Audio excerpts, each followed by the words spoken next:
Hello friends, जैसा कि आप देख रहे हैं वर्ण उस मूलध्वनि को कहते हैं जिसके खंड या टुकड़े न किए जा सके उसे वर्ण कहते हैं। वर्ण दो होते हैं, स्वर वर्ण और व्यंजन वर्ण। स्वर वर्ण की परिभाषा होती है जिस वर्ण का उच्चारण बिना किसी दूसरे वर्ण की सहायता से होती है उसे स्वर वर्ण कहते हैं। जैसे अ से लेकर के औ तक होता है और एक ऋषि वाला री होता है, यानी टोटल जो होता है 11 स्वर वर्ण होते हैं। स्वर वर्ण के दो भेद होते हैं, एक होता है ह्रस्व स्वर वर्ण और दूसरा होता है दीर्घ स्वर वर्ण। ह्रस्व स्वर वर्ण में अ, ई, उ तथा री होते हैं जो कि 4 होते हैं आपका। दीर्घ स्वर में आ, इह, उह, ए, ओ, औ ये 7 होते हैं जो कि आपका दीर्घ स्वर होते हैं। एक और होता है आपका प्लुत स्वर, जो कि आपको ओम का जो उच्चारण होता है उसमें प्लुत स्वर होते हैं जो कि आपको जिसमें ज़्यादा जोर देना पड़ता है।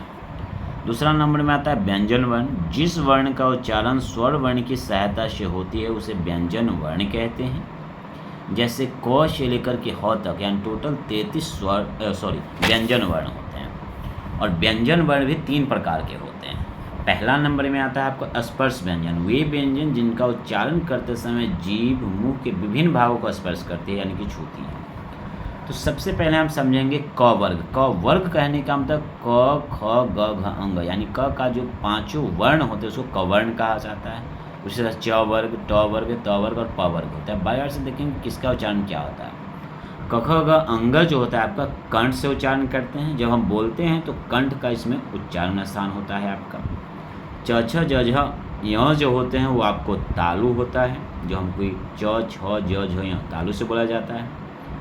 ट, ठ, ड, ढ, न यानी ट वर्ग जो होता है आपको मूर्धा उच्चारण स्थान होते हैं।